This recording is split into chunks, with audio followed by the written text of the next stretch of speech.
actually have a separate style grip. I wouldn't say separate, just different, but it's obviously it works really well. As opposed to majority of the shooters out there, the traditional shooters, right? Tell me a quick story on how that got developed, and then tell me and walk me through. I actually pulled my gun out. Walk me through, and you've walked me through this, but this is a thing for everyone to really see, like if you can break it down for me and how it affects. And I'll tell you the story that you and I, when I experienced shooting with you a lot, and then where your pain is versus where my pain is, and stuff like that, and fatigue and all that stuff. So yeah, take that story away. Well,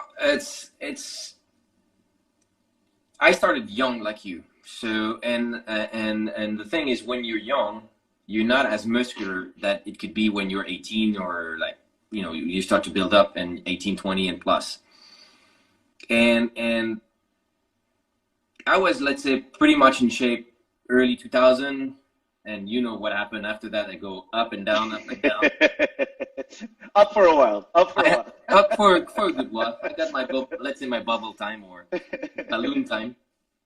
But basically, I still believe that into the squeezing requires too much force, too much energy to get the gun control properly. Also, just say the gun will necessarily move. There's no existing gun today that doesn't move or let's say flip or recoil.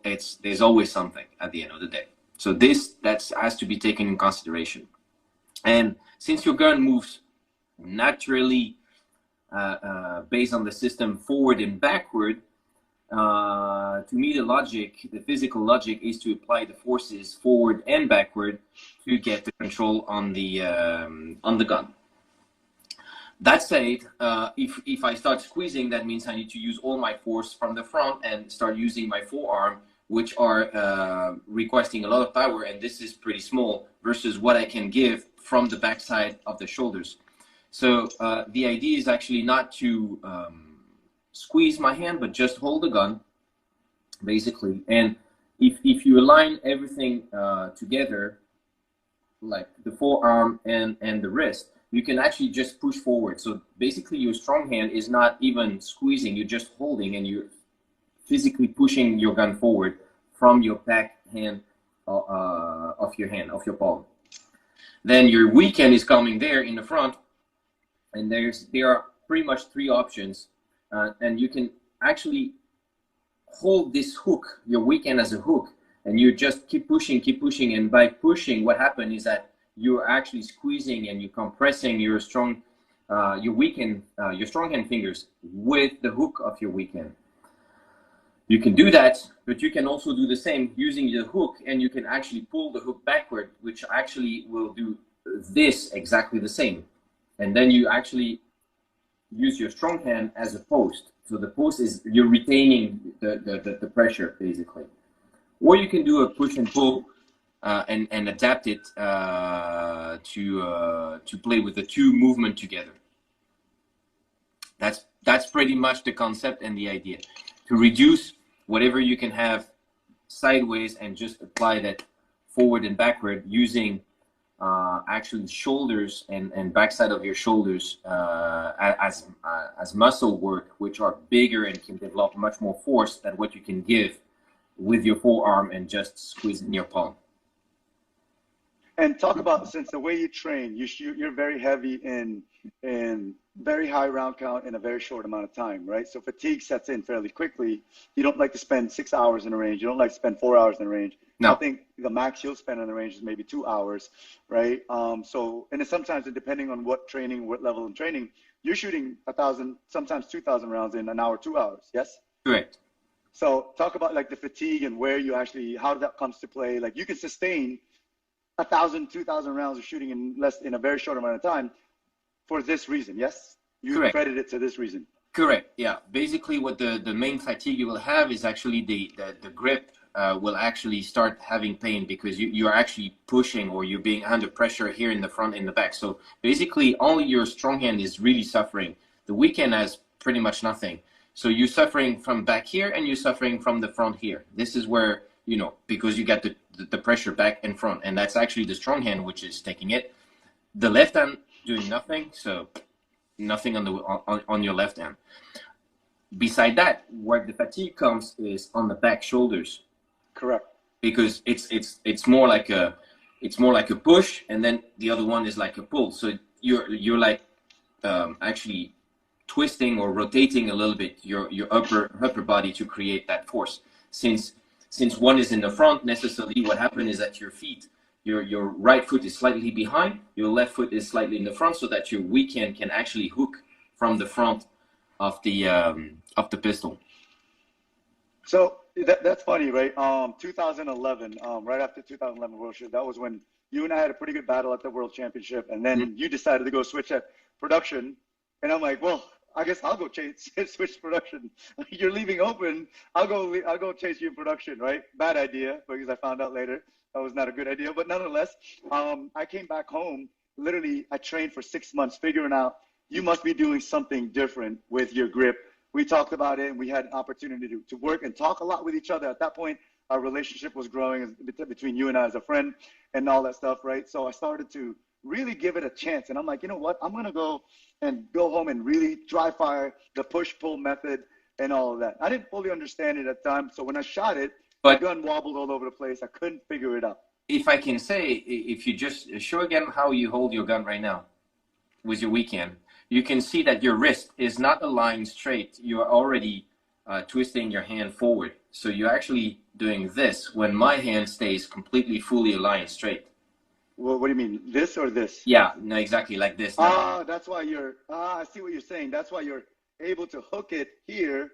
Exactly. So by having my wrist, my hand wrist, and my forearm aligned, immediately you can see your index finger went all the way up to the corner of your trigger guard, because you're already fully aligned. You're not looking forward like people trying to swing this way, and then you have no force. If I'm here and I'm trying to do this movement in this manner, I got no force, and that's actually painful. If I'm here fully aligned, I can easily. That makes sense.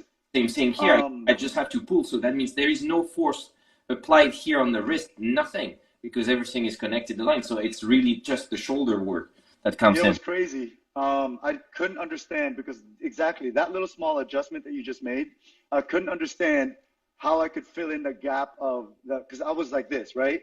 You picked out my wrist. When you made the adjustment of forcing this back, it allowed for what you talked about, the twist in the back. Yeah. Right, of the push and pull, because now by having my wrist straight up like this, now I can put a twist and pull, and I've never had this sensation or feeling that this is natural or felt right. Like the way I gripped it, if I did that, it would hook way too much in. And Correct. The way you just told me just now, literally it sits normally there. Like it sits start there, to move back. and I'm not even. Now, most likely, I'm thinking about that. More about is here. Now, most likely, remove your weekend, and I can say you are already squeezing your hand on your pistol. You see your finger there. You're squeezing them naturally by your strong hand. I'm not squeezing. Remove the pressure. Just open it up. Like that. Just hold the gun. Just remove so that you have it in shape. Exactly. That's it. And now that's it. You see, there is no white anymore. There is blood coming through your fingers, and now you just push and pull, or push or pull. Oh, push. Okay, so I have to feel that. The pressure, if you want your strong hand fingers are being pressed on the frame. No, these guys are being pressed. These guys are being pressed on the frame, on the front of the frame, not by muscles, but they are pressed because of your weekend. That's crazy, because when I was doing it, I didn't have all the information. I did it all by visual, right? Like I'm like, this is what he's doing. There's something that he's doing right that I'm willing to explore and change. Something that I've been doing for 15 plus years. I did it for 6 months. I couldn't get the gun stable, and I didn't have that missing information. Thanks for sharing that 10 years later. A little too late, right? So appreciate it. But never too late to change. It's never too late. But here's the thing. Here's the one thing that I did. My grip is an opposing grip, right? The one that you talk about, where I don't actually necessarily grip too much with these. I grip more with the bottom pinky, and the top one is a little bit loose, right, to create that leverage down and allow for my finger to move around a little bit. And so I used to do the whole twisting in and push, just the twisting in. Recently, what I've done is it was a little bit of combination of yours, where I do a little bit of a push-pull. It allowed for my grip to relax, because obviously I've also switched my training Uh-huh. closer to the way your style is. And so by adjusting my grip, instead of constantly gripping, twisting, and all that stuff, by maybe even relaxing just the finger strength, Mm-hmm. allowed me to be able to sustain the ability to shoot many rounds, even for a longer time, because there's not much fatigue anymore, and I can still You, function the same way. you're not putting any pressure on your fingers when you don't need. Actually, same Right. thing. The weekend, you're not squeezing, you're just hooking. So It's the just hook, hooking.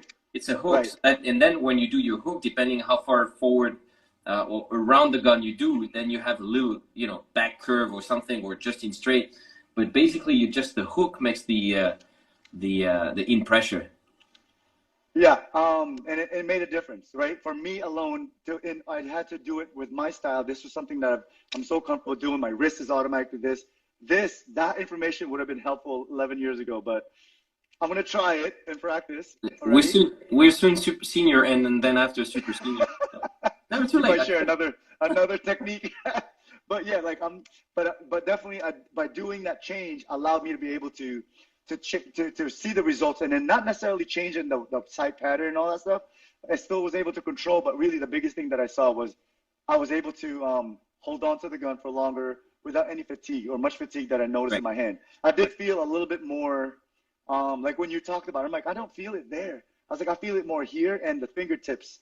And Okay. you were like, no, I don't feel it anywhere there. And then finally, now that I made that small change, with my grip, now I do feel it more in the In the rear back. part of the gun. Yeah. And I do see the gun return a lot better as opposed to me fighting the gun. I was almost essentially just driving the gun. Like I wasn't trying to drive shit in. It was just, I'm just going with the That's flow of the gun. and that's complicated. The gun will move. The point is Correct. the point is that your gun returns in battery at the same spot, at the same position, pretty much. And that gives you anyway the time to ride your trigger and prep the reset and prep everything. So in any case, you need the time. So Yeah. whatever the gun does during that time, during that amount of time, you can do prepare everything so that you can break after that your shot properly. So But on, one more thing. Oh, sorry. Go ahead. yeah, so I was saying on top of that, if you play your grip, so using this grip, you can actually readapt very quickly depending of how you feel, tired or not. But are you shooting a gun with a different ammo, different power factor, which, you travel somewhere, you have different ammunition, they don't feel the same, they recoil different. Well, here it's simple. You can actually readapt very quick by engaging a little bit more pressure or reducing pressure Sure. depending of your Sure. feelings and information that you get from the gun and from your arms. But you can also after that play with your body weight, and that's where also the second line I do play in Weight order not management. to fatigue or to over fatigue the upper part of the body. I'm actually engaging my weight more forward